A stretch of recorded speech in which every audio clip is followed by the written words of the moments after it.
Эргээд ир. Хэрэв та энэхүү зохиолыг бүтэн хувилбараар сонсохыг хүсвэл Mbook аппликейшнээр сонсоорой. Зохиолыг бичсэн Хайтан, дуу оруулсан Б Оргил болд.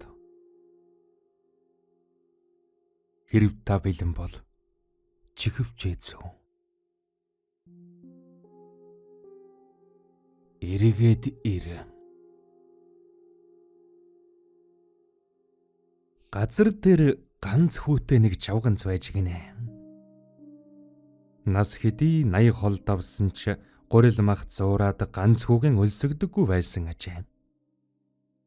Доороос унснан тооцвол даруй 7 хүрэх чиглэн нас бийт хүрэх үед цөм амьдралаа бодож ижигийн голж хүний хүн болцоогоод явчихжээ.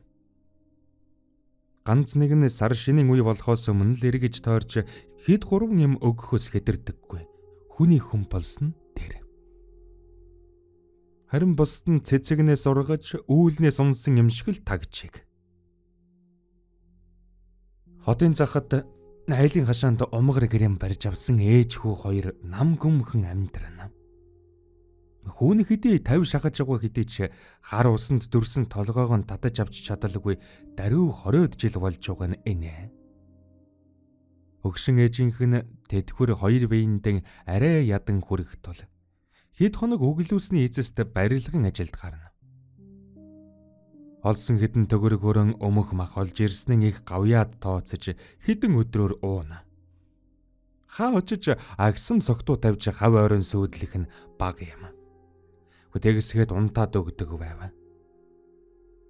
Хайн өөр хүүхэд гэлдэггүй хар усандаа үнэнч явсан 20 жилдэн ханаж цадсан мэт илүү хүсэхгүй. Тэгсгээд болно. Хар ус годарч ирэхэд нь ээжийн санчиг буусан саарал толгойг нь нэлж ивэлэхэд эгээтэл манцуудан дэрвэлцэх жаал хүү шиг эргэлэн тонгочно. Ээж хүү хоёр бие биеингүүгээр нэг хоног жүнжиж үзэлгүй явсаар тэртээ хавартан золгож гинэ. Яа гэж дуугардаггүй ээж нь сүүлийн үед хөдөлж ядаад байхыг хүү анзаарсан ч нэг их юм бодсонгүй.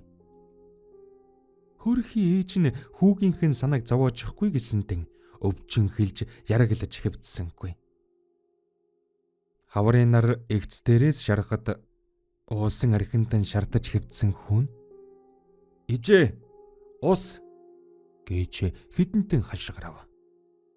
Баруун уран дээр нь буруу гарч хэвдсэн ээж нь хөдөлсөнгүй гин. Айхуулн дуудлаа.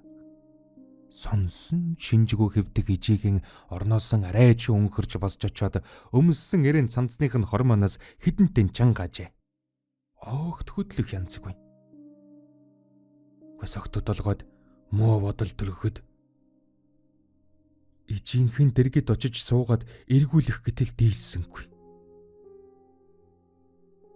Хөрхи ижийн бурхандан яваад алтан шарлны хэдийн хөсчихсөн байж гинэ. Хувцсанд сольж амжилгүй хажуулсан ижийн тэр чигтэн явчихсан байлаа. Ингээд 50 шахтлан хүмүүжээгүй хүүн орчлон дээр өнчирч үлдэжээ. Хөрхи ижийн хүүгийнхэн өвдөг цоорхог нөхөж суухтан хажуу дэшин тэр чигтэн унчгаж. Барьж суусан зүүн өндвийг нь нэвт хатгаж хэдэн тусал цус гоожсон нь дэвсгэр дээр хатаж гоцорчээ.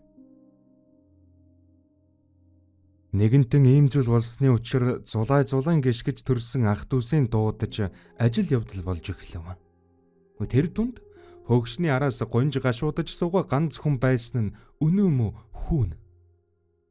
Өөрийн таван жингээр заасан зүгт нь ижинхэн алтан шарлыг үүрч ява хүүгийн дотор хорвоо дэлхий хөмөрчих шиг санагдаж байлаа. Үүнээс хойш хар улсаар голоон зогоож явсан хөгшин хүүг нь асууж сургалах, тордож тойлгож хүн байсангүй. Зуух хөмөрч тавьсан тогоо нь ижигээс нь хойш эзэг үдэж, зуухны үнсч байх байдгэр нь сар болж гинэ. Ижинхэн инээж авахулсан зургийг нь тэрч уйлсаар даруй дахин нэг сар болов. Ходоод нэрэхгүй хонхолцож, тарих толгоо нэргэж эвгүүцсэнд аргагүй эрхэнд өнөх барилга дээр очиж ажил сургаллаа. Таньж мэддэг хүмүүс нь байснаас хөгшин хүүг асуудалгүй ажилуулж юм.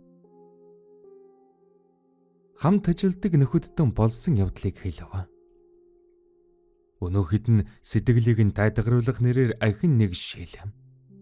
Үүний дараа ахин нэг. Түүнтэй хамт ажилдаг нөхөд нь голцоо урд нутгийнхан. Хазгай хилтэй ирчүүд архины халуун тухайн самууран унахад арай нас тогтсон байрын эрдтэй хөгшин хүү хоёул үлдлээ.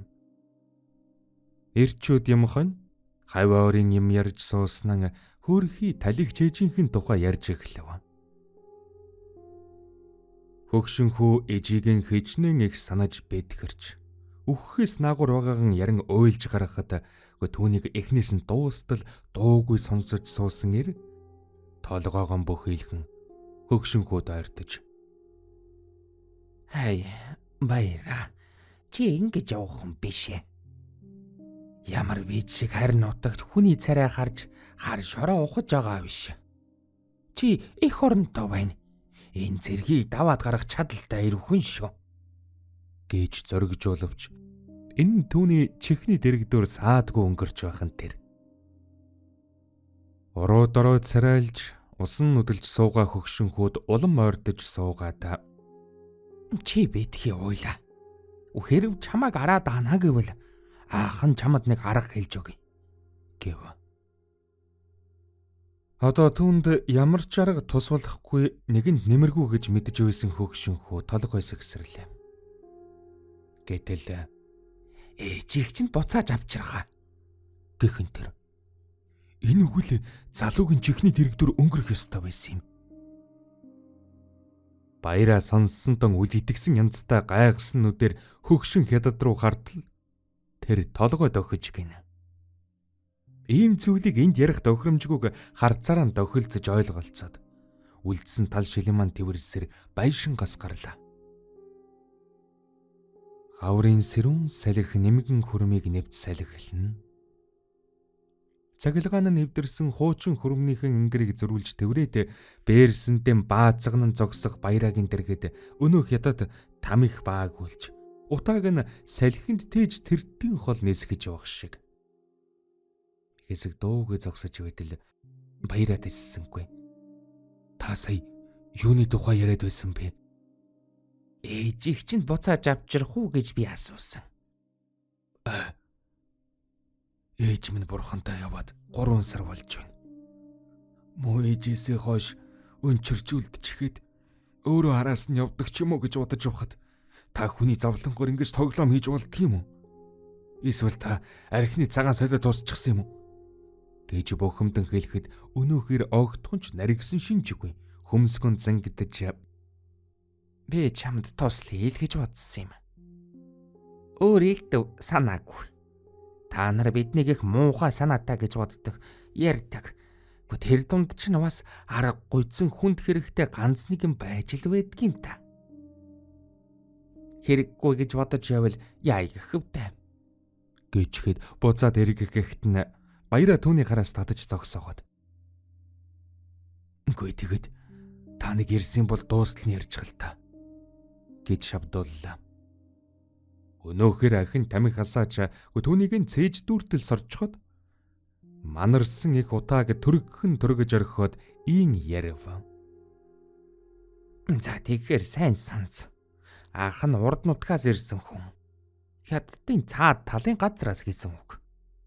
Манай тэр гавьд голцоо утас цагилгаангүй хөдөө нутаг бий. Нутгийн хүмүүсийг их юм мэддэг гэж хэрв арахтай хүн очдгүй юм. Айдаг. Биднээс шүү дээ. Яалаа гэж яах вэ? Яах вэ? Элдв шидтэй 9 бусын юм хийдэг л гэж тэр. Гэхдээ та нар ямар ид шидтэй болсон? Юу хийх вэ? Юу ч хийн. Элдв өвч нэг эмгүү анагаан ир бяра өгнө. Хүн дуудна, сүнс дуудна. Хөрөнгө чинээтэй болгоно. Тари алангийн талбайг нь хамгаална. Хүн өхүүл нь бас амилуулна. Гэхэд сонссондоо итгээгүй баяраа чихэн хулмайлган хүзүүгэн гэлж илгэв. Гүдэгснэн та тоглоогүй биз? Би яалаа гэж тоглох үү? Чамайг надтай бас чиг удаан хамт ажилласан додны найз гэж бодож л хэлж байгаа юм. Хүн дуудна гэсэн үү? Нөгөө ертөнцөөс дууддаг юм уу? Тэгж үнэхэр болох уу? Болно. Баяраа туйлын их баярлалаа. Магнагаан хагартал баярлна л гэж энэ байх гэмээр. Хаашаа ч юм гүйчмэр, дорон үсрэмэр, эргэлдмэр, барыг нисчих шахав. Тэр дорон хөгшин гэддэг тэрч авч уйлаад баярлалаа ах минь. Дүүдэд тэгжил тусал ээж хүүгээр энэ орчлон надад тэн дүү хатуу юм. Дүүн өөрөө ухдаг ч юм уу гэж бодоод олс хүртэл ажил дээрээс авчихсан. Болохгүй бол хулганы хор ууж өхөнч гэж бодож байлаа. Тэр тэдэргүй миний амьдрал ингээд л дуусчихлаа гэж бодсон. Гэтэл үгүй гэж. Мөвжи минь эргээд ирчихвэл би энэ хар усыг ахиж балгахчгүй. Жинхэнэ эр хүн шиг байж ээжийнхээ ачийг хариулна та. Ерөөсөө бидэнд амлаж байгаа юм. Миний ээжийг л буцаагаад аваад ирвэл би хүн шиг амьдрна. Ахаа та хараарай. Би хэлсэндээ хүрдэг эр хүн шүү. Гэж хүүхэд шиг хөөрцөглөн баярлаж байхад өнөө хөөгшний царай барааж. Миний найз чи сайн сан. Бид хиймарт. Бурхан тэр дээр данс тооцоо хөтэлж байдаг юм. Нөгөө ертөнц рүү явах хүн тоо ёсоор нь явах ёстой. Тоо хизээж дутдаггүй юм. Ээж чинь бас тэр дансанд бий. Тэгэхээр юуны төрөнд ээжийн чинь орыг бүглэх хүн хэрэгтэй байхгүй юу? Тийм хүн олох хэрэгтэй. Амийг амар шүүтэй. Бас нэг зүйл бол ямар нэг юм заавал араасаа нэхэл дагуултаа байдаг. Хүнд хөнгөн аль нь ч байж болно. Гэхдээ орчлонгийн хуулийг зөрчиж байгаа болохоор л их л хүнд юм буух байхаа та. Хараад ана гэвэл ийм юмар оролдоорой. Баяраад энэ тухай олон давтаж сануулсан ч ичигийн эргүүлж авчрна гэх томоогоо бодолдон хөөрцөглөж энэ тухай бодохын сөхөө байсангүй. Хөгшин хятад ч үүнийг анзаарч хаад тийм юм ярьчих вэ гэж өөрөн өөрийгөө буруу шам бодож зогсохдоо тамхин ахин уртаар соров.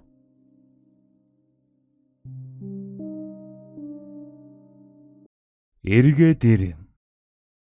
Хэрэв та энэхүү зохиолыг бүтэн хуулбараар сонсохыг хүсвэл Mbook аппликейшнээр сонсороо.